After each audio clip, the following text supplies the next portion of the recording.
रखा जाए, यही कह रहे हैं समाधि है।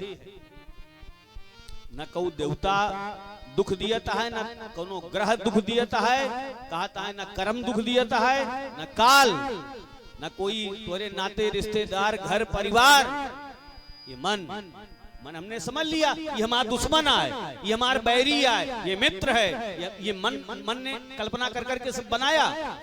तो कह रहे मन के द्वारा, तो परो ही योगो मनसः समाधि, मन बढ़िया परमात्मा के चरणों में लग जाए, सध जाए, यही सबसे बड़ी समाधि है।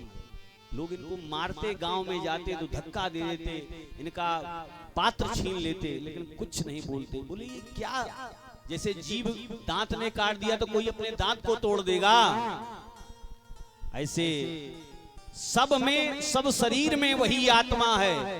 कौन दुख देने वाला है फिर? न देवता, न कोई नायम जनों में सुख दुख है। पंडित जी महाराज, इसके बाद आयल गीत आया है, पुरुरवा का गीत आया है, सुनिएगा, बड़ी शिक्षा उसमें भी है। किम विद्या किम तपसा किम त्यागेन, ये अनुष्टुप छंद में है। मैं किम विद्या किम तपसा किम त्यागेन श्रुतेन वा किम विविक्तेन मौनेन स्त्रीभिर्यस्य मनो हृतम्।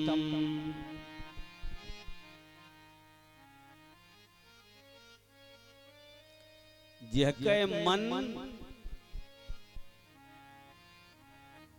किम विविक्तेन मौनेन स्त्रीभिर्यस्य मनो हृतम्, जिह के मन का नारी खींच ले है, जिह के मन नारी के बस में आएगा। तिवारी जी महाराज बहुत ये अंत में भागवत बड़ी बड़ी सुंदर सुंदर शिक्षाएं हैं।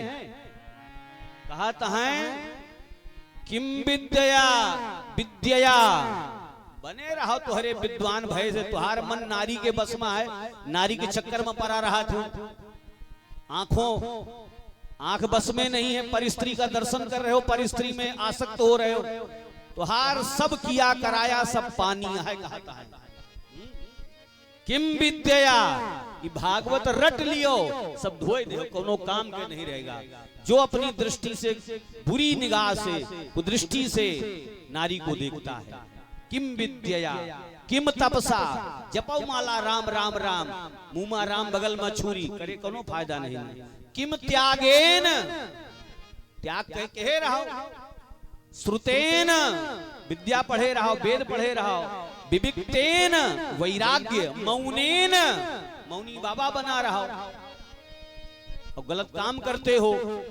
स्त्री भीर यस्य मनोहृतम, यह कह मन स्त्री नारी ने खींच रखा है, चुरा लिया है, सब बेकार है, उसका वैराग्य बेकार।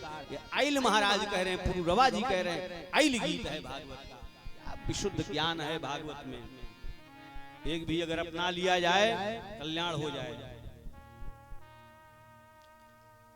आइए ध्यान दीजिएगा।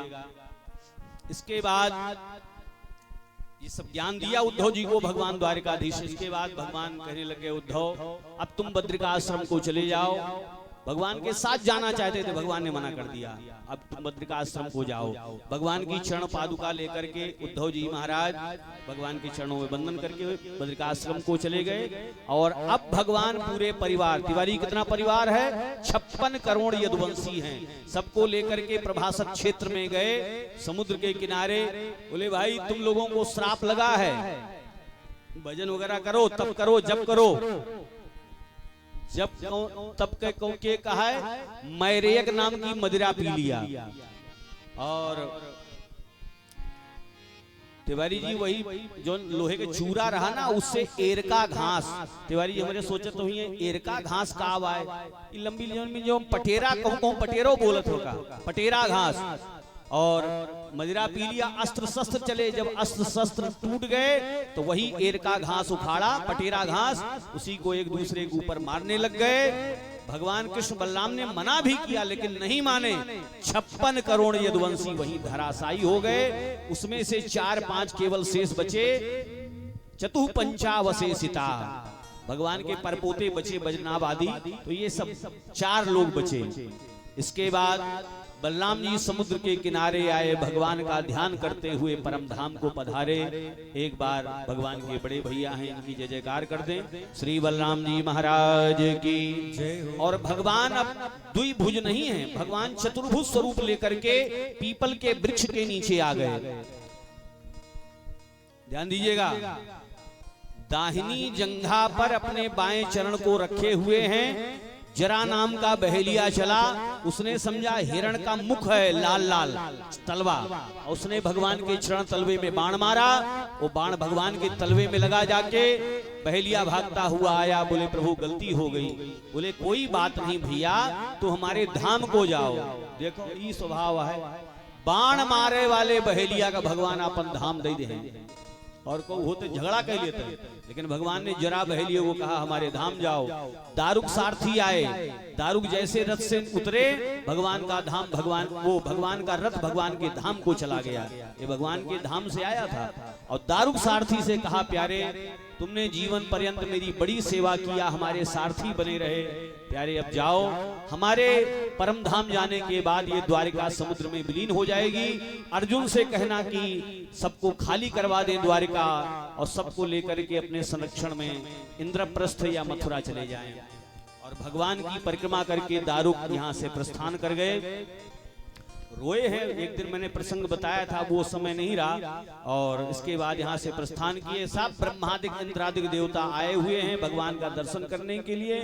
भगवान ने अपने तेज को भागवत में निहित किया। स्वकीयम यत् भवे तेजः तच्च भागवते दधार, तेज को ला करके भागवत में निहित कर दिया। जय जयकार करते भगवान की।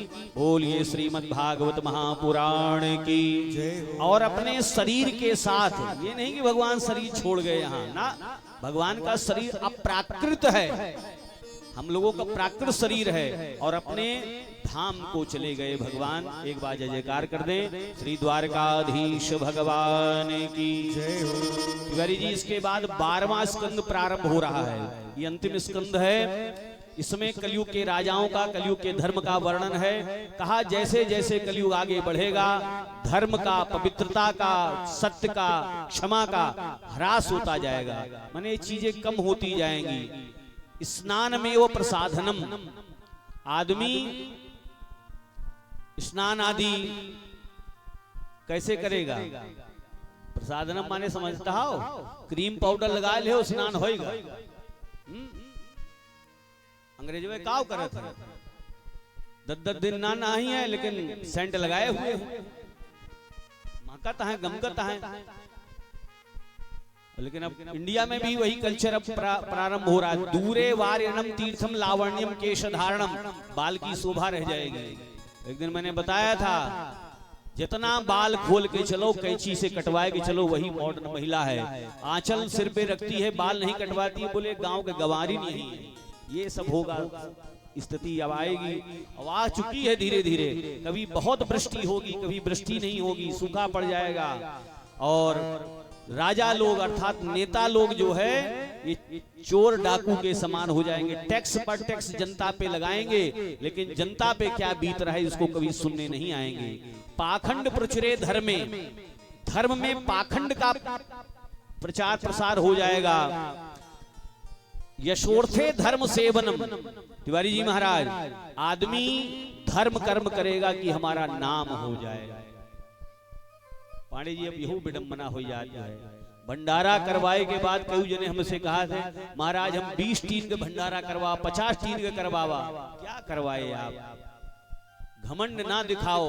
बहुत लोग कहते हैं अयोध्या में मैंने कंबल बंटवाया, ये किया वो किया। ये सब गाने वाली चीज नहीं, बिल्कुल साइलेंट रहें। कुछ ये धर्म कर्म, बहुत जने माला बतावा थे, महाराज मैं 11 माला रोज करता हूँ, 100 माला करता हूँ, 1 घंटे पूजा करता हूँ। और यहू बता दिया करो कि इतना हम चुंगली करी थे, इतना हम पाप करी थे, इसको नहीं बताते तो ऐसा होगा। तिवारी महाराज, आदमी की आयु कितना होगा? घोर कलयुग की बात हो रही है बहन, घोर कलयुग नहीं लगा। नहीं तो सोचो 63 वर्षाणी परमायु कलवनाम, आदमी की उम्र या तो 20 साल होगी या 30 साल, ज्यादा से ज्यादा मैक्सिमम। हाँ ज्यादा से ज्यादा 30-20 इसी के अंदर, यही में जवानी बुढ़ापा मरण सब हो जाए। और देखते आओ पहले आदमी 150 साल, फिर 100 साल, 70 साल, 45 साल की उम्र वालन का अटैक पड़ता है। अभी तो मैंने कहीं सुना था 11 साल के बच्चे को अटैक पड़ गया है। ये सब विडंबना हुआ। तो इसे सबसे बचे कहा है तो भगवान की शरणागति लो, नहीं तो ये कलयुग डस लेगा, सांप जैसा है। इसके बाद भगवान का अवतार होगा यही उत्तर प्रदेश के संभल में, संभलक ग्राम मुखस्य ब्राह्मणस्य महात्मनः, किसके यहाँ विष्णु यश नाम के ब्राह्मण के यहाँ भगवान का कल्कि अवतार होगा, ये 24वां अवतार। बोलिए श्री कल्कि भगवान की जय हो। पापियों को समाप्त करके सतयुग की पुनः स्थापना करेंगे। फिर इसके बाद सुखदेव जी ने कहा, राजन आज 7वां दिन है, तक्षक नाग आएगा, डसेगा, क्या मर जाओगे? परीक्षित जी ने कहा, गुरुजी शरीर का जन्म और शरीर का मरण होता है, आत्मा का ना जन्म है ना मरण है। मैं शरीर नहीं, मैं चेतन तत्व हूँ, आत्म तत्व हूँ। सुखदेव जी ने कहा, राजन यही मैं सुनना चाहता था, आपने ज्ञान को आत्मसात किया कि नहीं, हृदयंगम किया कि नहीं? इसके बाद सुखदेव जी ने कहा, राजन अब मेरे चलने का समय आ चुका है। सुखदेव भगवान का पूजन श्री परीक्षित जी महाराज ने किया है। तिवारी जी, सभी समाज जो बैठा है, ऐसे महात्मा जिनकी कृपा से मैं बोलता रहा, एक माइक जैसा हूं मैं, ऐसे गुरुओं की कृपा रहती है तब कोई प्रवक्ता बोल पाता है। सभी ऐसे महात्मा को चरणों में बैठे बैठे प्रणाम कर लें। यम प्रव्रजन्त मनुपेत मपेत कृत्यम द्वैपायनो विरह कातरया जुहाव, पुत्रेति तन्मयतया तरवोभिनेदुस् तं सर्वभूत हृदयं मुनिमानतोस्मि मुनिमानतोस्मि। पूजन किया है सुखदेव जी का परीक्षित जी ने, और सुखदेव जी अब यहाँ से चल दिए हैं। बोलिए श्री सुखदेव भगवान की जय हो। परीक्षित जी महाराज उस आसन पर बैठ गए, परमात्मा का चिंतन करते हुए परमात्मा में ही जाके विलीन हुए, परम गति को प्राप्त हो गए श्री परीक्षित जी महाराज। ऐसे महाराज परीक्षित की जय जयकार कर दें। श्री परीक्षित जी महाराज की जय हो। भगवत धाम को गए। तिवारी जी, ये 12वें यही 12वें स्कंद के 12वें अध्याय का श्लोक लिखा है, क्या सुनिएगा। पतितः स्खलितश् चारतः छुत्वा वा विवशो ब्रुवन् हरये नमः इत्युच्चैर् मुच्यते सर्वपातकात् मुच्यते सर्वपातकात्। ध्यान दीजिएगा क्या लिख रहे हैं वेदव्यास जी। पतितः स्खलितश्चार्तः छुत्वा वा विवशो ब्रुवन्, छींकते समय, फिसलते समय, गिरते समय आर्त हो करके ये नाम कोई लेता है तो क्या होता है? मुच्यते सर्व पातकात्, सारे पापों से छूट जाता है। तिवारी जी, वो कौन सा नाम है? हरे नमः इत्युच्चैर् मुच्यते सर्व पातकात्। उच्चैः, ऊंचे स्वर से। तो आइए 3 बार तो ले ही लें, सारे पापों से छूट जाता है। ई घरे जब जम्हाई आवे तो ई ना कहा करो, अरे मैया, बहुत जने बोला थे ऐसे जम्हाई माँ, अरे बहुत जने बोलेंगे, ऐसे ना बोला करो, ये नाम बोला करो। जोर से सभी बोलेंगे, ये नाम बोलने से सारे पापों से छूट जाता है। हरे नमः, हरे नमः, हरे नमः, हरे नमः, हरे नमः, हरे नमः।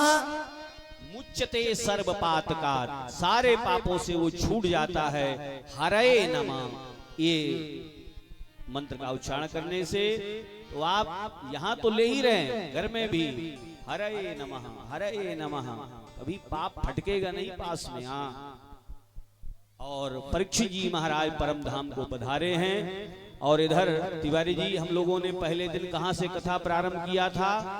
नैमिषारण्य से। सूत जी महाराज सुना रहे थे, 88,000 महात्मा सुन रहे थे। आइए आज वहीं पर कथा का विराम होगा। भागवत का ये अंतिम श्लोक है। पहले मैं बोलता हूं, उसके पीछे आप भी बोलिएगा। नाम संकीर्तनम यस्य, नाम संकीर्तनम यस्य। ये मैं केवल बोल रहा हूं कि आप लोग भी बोल रहे हैं? अरे तिवारी आप तो बोलते हैं और सब सभी आवा है 7 दिन। हाँ, सभी भगवान के चरणों में उपस्थित हुए, समय दिया है सबने, सभी लोग बोलेंगे। और कृपया करके अगर जूता पहने होंगे तो नहीं बोलेंगे, क्योंकि ये भगवान के भागवत का श्लोक है। ये नाम संकीर्तनम यस्य, बोलिए। क्लियर हो रहा है? हमें तो नहीं लगा था भाई।